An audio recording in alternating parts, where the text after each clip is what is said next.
विषयांतर YouTube चॅनलमध्ये आपलं स्वागत आहे. आजच्या या सखोल चर्चेची सुरुवात आपण एका अत्यंत उदास आणि हृदय पिळवटून टाकणाऱ्या दृश्यापासून करूया. म्हणजे बघा, भीमा आणि अमरजा नद्यांचा तो एकदम शांत असा संगम आहे. पाण्याचा संथ आवाज येतोय, पण तिथे उभे असलेल्या एका माणसाच्या, ज्याला आपण नामधारक म्हणून ओळखतो, त्याच्या मनात मात्र भयंकर वादळ उठलंय. अगदी. आणि हे वादळ साध्यासुध्या दुःखाचं नाहीये. अजिबात नाही. तो अत्यंत निराशेने आकाशाकडे बघून रडतोय. जीवन त्याला इतकं व्यर्थ आणि दुःखाने भरलेलं वाटतंय की ह्या नदीत उडी मारून जीव देण्याचा विचार त्याच्या मनात आलाय. हो, ती एक टोकाची हतबलता आहे तिथे. बरोबर. तो स्वतःला संपवणार बरोबर त्याच क्षणी, म्हणजे जेव्हा अंधार सर्वात गडद असतो ना, तेव्हा तिथे सिद्धमुनी नावाचे एक रहस्यमय आणि तेजस्वी साधू प्रगट होतात. आणि तिथून एका अशा महागाथेला सुरुवात होते, जी मानवी जीवनातील दुःख आणि दारिद्र्य मुळापासून नष्ट करण्याचा मार्ग दाखवते. ठीक आहे, आपण हे थोडं उलगडून पाहूया. नक्कीच. आज आपण या प्राचीन आणि अत्यंत पवित्र अशा 52 अध्यायांच्या महाकाय प्रवासात जाणार आहोत.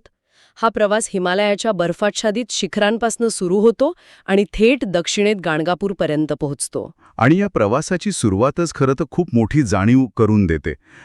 सिद्धमुनींचं अचानक प्रगट होणं ही फक्त एका कथेची सुरुवात नाहीये. आपण जर याकडे बारकाईने पाहिलं ना, तर हे निसर्गाच्या आणि ईश्वरी शक्तीच्या एका विशिष्ट यंत्रणेचं दर्शन आहे. म्हणजे कसं? थोडं सोपं करून सांगाल?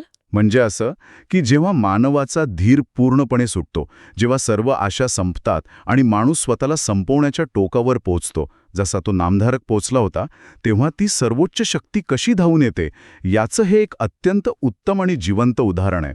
ही फक्त काही जुन्या चमत्कारांची नोंद नाहीये, तर अत्यंत टोकाच्या मानवी वेदनेला आणि आर्ततेला मिळालेला तो एक थेट प्रतिसाद आहे. क्या बात आहे. आणि या प्रतिसादाची पाळमुळं शोधण्यासाठी आपल्याला थेट सत्ययुगात जावं लागतं. हिमालयाच्या कुशीत अत्री ऋषींचा आश्रम होता आणि त्यांची पत्नी अनुसूया हिच्या पातिव्रत्याची कीर्ती सर्वत्र पसरली होती. बरोबर. आणि मग तिची परीक्षा घेण्यासाठी साक्षात ब्रह्मा, विष्णू आणि महेश साधूंचं रूप घेऊन येतात आणि अतिशय कठीण अट घालतात, विवस्त्र होऊन भिक्षा वाढण्याची अट. आता थांबा, हे एखाद्या चक्रव्यूहात अडकण्यासारखं आहे. अगदीच. एक अत्यंत मोठं धर्मसंकट. हो ना. एकीकडे घरी आलेल्या अतिथींचा धर्म पाळायचा आहे, त्यांना उपाशी पाठवता येत नाही, आणि दुसरीकडे स्वतःचं पातिव्रत्य टिकवायचं आहे. पण मला सांगा, अनुसूयेने या धर्मसंकटातून जो मार्ग काढला, म्हणजे त्या तिन्ही देवांना लहान बाळं बनवलं, हा एक प्रकारचा नियमांचा भंग नाही का?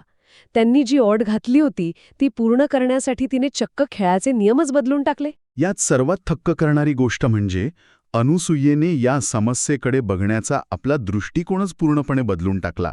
तिने नियमांचा भंग केला नाही, तर तिने स्वतःच्या अस्तित्वाची पातळीच उंचावली. अस्तित्वाची पातळी म्हणजे कसं? जसं की जेव्हा तिने आपल्या पतीच्या कमंडलूतील पवित्र पाणी त्या तिन्ही देवांवर शिंपडलं आणि त्यांना लहान बाळं बनवलं, तेव्हा तिने स्वतःला एका जगतजननीच्या म्हणजेच संपूर्ण विश्वाच्या आईच्या भूमिकेत प्रस्थापित केलं.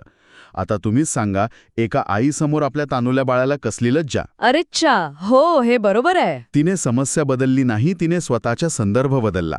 आणि इथेच भक्ती आणि पातिव्रत्याची ताकद दिसते, जी थेट वास्तवाचे नियम, ज्याला आपण रूल्स ऑफ रियालिटी म्हणतो, ते बदलू शकते. याच वात्सल्य भावातून पुढे एका नव्या वैश्विक ऊर्जेचा जन्म झाला, ज्याला आपण दत्तात्रय म्हणतो. म्हणजे 3 मुखे, 6 हात आणि त्यांच्यासोबत असलेले 4 श्वान, जे खरं तर 4 वेदांचे जिवंत प्रतीक आहेत. अगदी बरोबर. म्हणजे सर्वोच्च भक्ती असेल तर तुम्ही निसर्गाचे नियमही मापू शकता, हेच ना? आता इथून काळ पुढे सरकतो आणि हीच ऊर्जा कलियुगात कशी प्रवेश करते ते पाहूया. आंध्र प्रदेशातील पिठापूर नावाच्या गावात अप्पलराज शर्मा आणि सुमती नावाचे सात्विक दाम्पत्य राहत असते. त्यांच्या घरी श्राद्धाच्या दिवशी स्वतः दत्तात्रय भिक्षुकाच्या रूपात येतात. आता बघा, सुमती समाजाच्या रूढींची, म्हणजे श्राद्धाचं अन्न आधी ब्राह्मणांनाच वाढले पाहिजे, या नियमाची पर्वा न करता ते पवित्र अन्न त्या भिक्षुकाला वाढते. आणि हा खूप मोठा निर्णय होता त्या काळात. हो, धाडसाचाच निर्णय होता. आणि मग या निस्वार्थ भावनेवर प्रसन्न होऊन दत्तात्रय स्वतः तिच्या पोटी श्रीपाद श्रीवल्लभ म्हणून जन्म घेतात. हा कलियुगातील पहिला अवतार. वयाच्या अवघ्या 16व्या वर्षी संन्यास घेताना ते आपल्या अंध आणि अपंग भावांना फक्त एका दृष्टीने बरं करतात आणि उत्तरेकडे कुरवपूरला निघतात. आता कुर्वपूर हे कृष्णा नदीच्या कुशीत वसलेलं एक अतिशय पवित्र बेट आहे. श्रीपाद श्रीवल्लभ आपली कर्मभूमी म्हणून याच जागेची निवड करतात. इथे घडणाऱ्या घटना या मानवी इच्छा आणि कर्माचा सिद्धांत अतिशय अचूकपणे स्पष्ट करतात. म्हणजे तुम्ही त्या रजक भक्ताच्या कथेबद्दल बोलताय ना? होय, तीच कथा.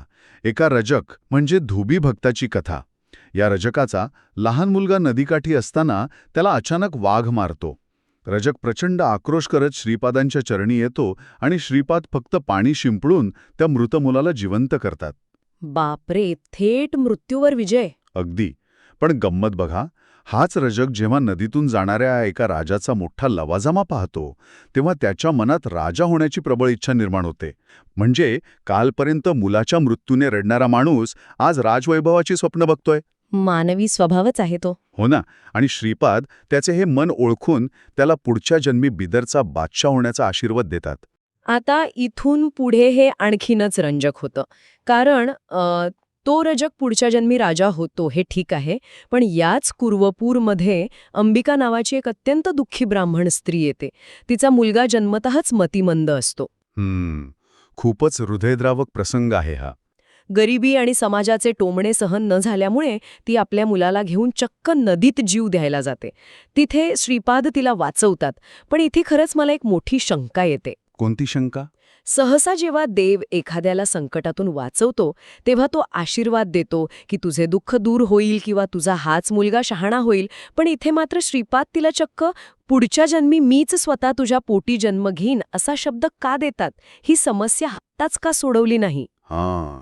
हा अत्यंत खोल आणि मानवी मानसशास्त्राला भिडणारा प्रसंग आहे. जेव्हा एखाद्या भक्ताची वेदना, त्याची आर्तता आणि निराशा शिगेला पोचलेली असते तेव्हा देव फक्त एखादं तात्पुरतं वरदान देऊन थांबत नाही. म्हणजे कदाचित या जन्मी तो आनंद लिहिलेला नसेल, पण ईश्वरीय करुणा ही कर्माच्याही पलीकडे जाते. श्रीपाद तिचं ते प्रचंड ओझं स्वतःच्या खांद्यावर घेतात. बापरे. हो, जगात त्यांच्यासारखे दुसरे कोणीच नाही म्हणून ते स्वतःच तिचे पुत्र होण्याचं वचन देतात. हे एका अर्थाने स्वतःला त्या भक्ताच्या कर्जात बांधून घेण्यासारखं आहे. आणि या वचनाचं वजन किती मोठं असतं हे आपल्याला पुढे समजतंच. पण त्याआधी वल्लभेश नावाच्या व्यापाऱ्याची एक छोटी कथा येते. तो नवस फेडण्यासाठी कुरवपूरला येत असताना चोरांकडून मारला जातो. तेव्हा श्रीपाद चक्क काळभैरवाचे रौद्र रूप घेऊन त्या चोरांचा संहार करतात आणि वल्लभेशला जिवंत करतात. बरोबर. भक्तांचे आणि धर्माचे रक्षण करून आश्विन वद्य द्वादशीला श्रीपाद श्रीवल्लभ कृष्णा नदीच्या प्रवाहात जलसमाधी घेतात. पण जाताना ते वचन देऊन जातात की ते निर्गुण रूपात तिथेच कायम राहतील. बरोबर.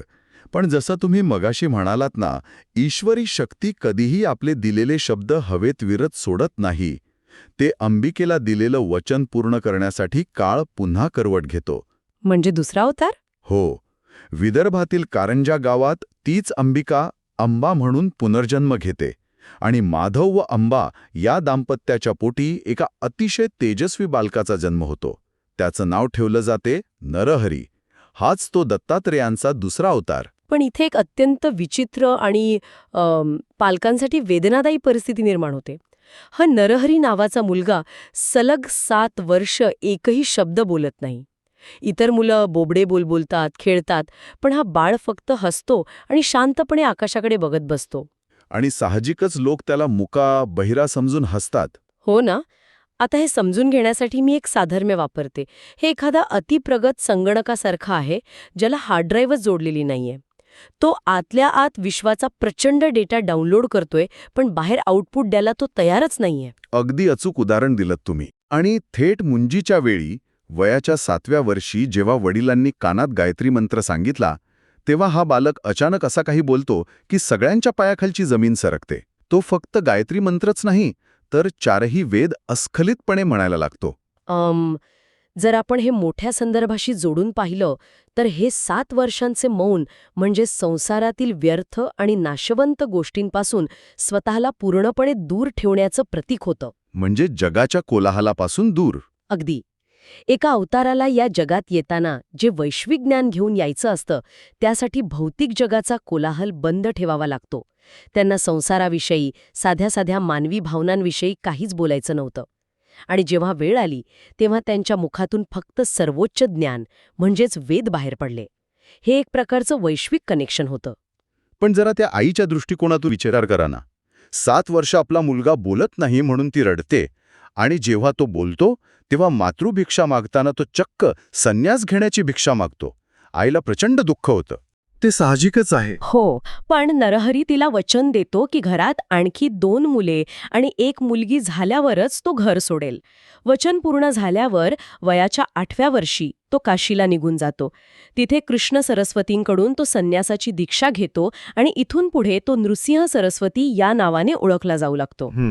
तब्बल 30 वर्षानंतर तो पुन्हा कारंजाला येतो, आई वडिलांना आत्मज्ञान देतो आणि दक्षिणेकडे औदुंबर आणि नृसिंहवाडीला निघतो. औदुंबर आणि नृसिंहवाडीत अत्यंत कठोर तपश्चर्या केल्यानंतर नृसिंह सरस्वतींचा प्रवास गाणगापूरकडे वळतो आणि इथे खऱ्या अर्थाने या महागाथेचा सुवर्णकाळ सुरू होतो. गाणगापूरचा सुवर्णकाळ. हो, गाणगापूरमध्ये पोहोचल्यावर ते समाजातील अत्यंत तळागाळातील आणि असाध्य प्रश्नांमध्ये लक्ष घालायला सुरुवात करतात. तिथे एका अत्यंत वांज आणि म्हाताऱ्या म्हशीकडून दूध काढण्याचा चमत्कार ते घडवून आणतात. अरेच्छा, म्हणजे जी म्हैस अगदी म्हातारी झाली होती. हो, ज्या म्हशीला कधीच वासरू झाले नव्हते, जिची शारीरिक क्षमता पूर्णपणे संपली होती, तिच्याकडून चक्क दुधाचा प्रवाह सुरू होतो. हे फक्त एक आश्चर्य नव्हतं, तर भौतिकशास्त्राच्या नियमांविरुद्धचा तो एक मोठा विजय होता, जो दाखवून देतो की अशक्य ही फक्त मानवी मनाची मर्यादा आहे. खरंच थक्क करणार आहे हे. पण मला इथे एका दुसऱ्या प्रसंगाबद्दल विचारायचं आहे. गाणगापुरात 2 अत्यंत विद्वान पण गर्विष्ठ ब्राह्मण येतात आणि स्वामींना वेदांवर वाद घालण्याचं आव्हान देतात. तो प्रसंग खूपच महत्वाचा आहे. तेव्हा स्वामी काय करतात, तर ते एका अशिक्षित मातंग जातीच्या भक्ताला बोलवतात, त्याच्या डोक्यावर हात ठेवतात आणि तो अशिक्षित माणूस अचानक अस्खलित संस्कृतमध्ये वेदांचं पठण करू लागतो. आता माझा प्रश्न असा आहे की स्वतः स्वामी इतके ज्ञानी होते, त्यांनी स्वतः त्या ब्राह्मणांशी वाद घातला नाही, एका अशिक्षित माणसाकडून वेदांचं पठण का करून घेतले? कारण इथे उद्देश फक्त जिंकण्याचा नव्हता, तर अहंकाराचा समूळ नाश करण्याचा होता. त्या विद्वानांना त्यांच्या पाठांतराचा आणि त्यांच्या कुळाचा भयंकर अहंकार होता. म्हणजे त्यांना वाटत होतं की तेच सर्वोच्च आहेत. हो ना, त्यांना वाटत होतं की ज्ञानावर फक्त त्यांचीच मक्तेदारी आहे.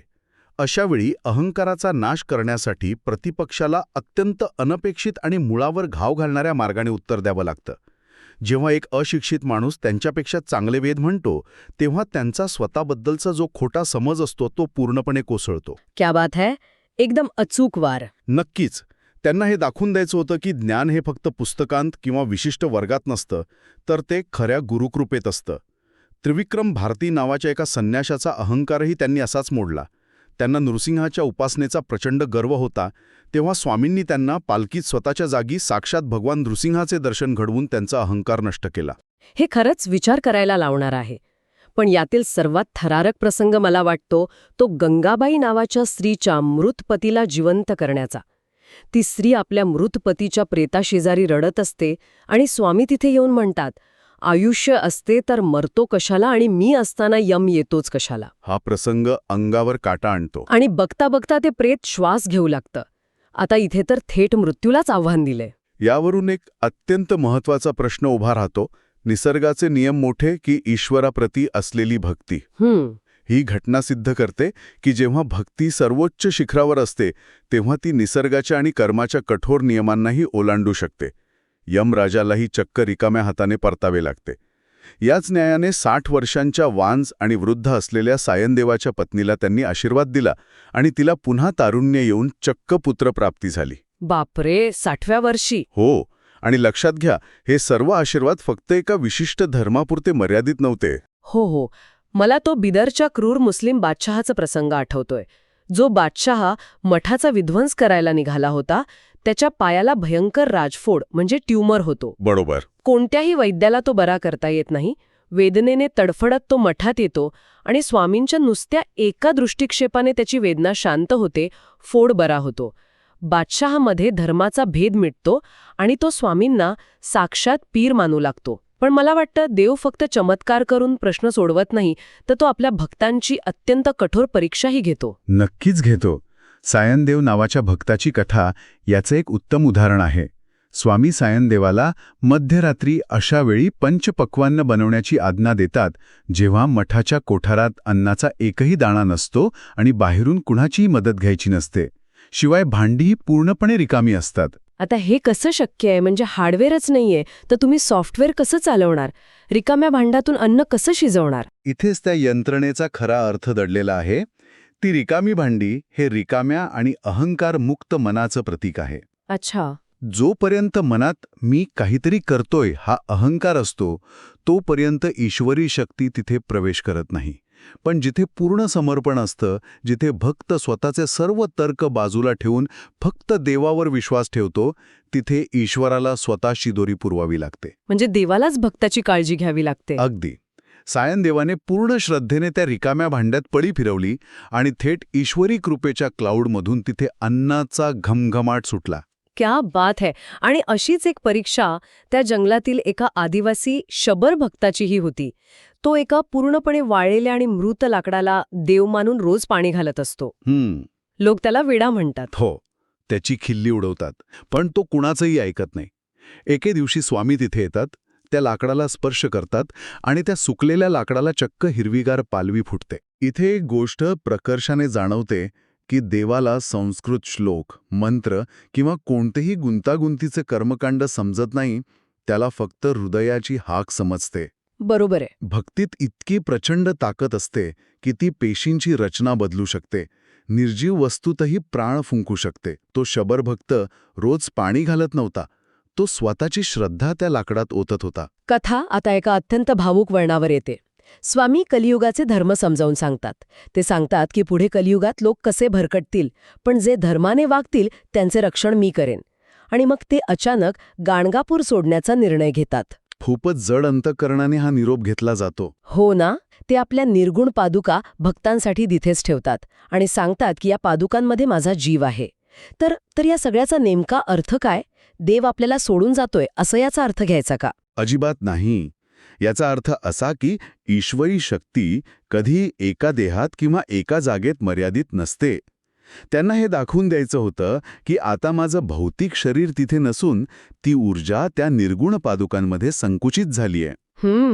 स्वामी 4 प्रमुख शिष्यांसह साईनदेव, नंदीनामा, कृष्ण सरस्वती आणि सिद्धयोगी फुलांच्या नावेत, ज्याला पुष्पवहन म्हणतात, त्यात बसून पाताळगंगेच्या मार्गाने श्रीशैल्य पर्वताकडे म्हणजेच कर्दळीवनाकडे निघतात. पण जाताना एक शेवटचा अत्यंत महत्त्वाचा पुरावा ते मागे सोडतात. कोणता पुरावा? जंगलात एकटे जाताना ते शिष्यांना आश्वासन देतात की एक खूण म्हणून प्रवाहाच्या विरुद्ध दिशेने 4 शेवंतीची फुले येतील. आणि खरोखरच प्रवाहाच्या विरुद्ध दिशेने भौतिकशास्त्राचे सगळे नियम मोडून ती फुले तरंगत येऊन शिष्यांच्या हातात पडतात. होय, हे सिद्ध करतं की ते संपलेले नाहीत, ते अमर आहेत.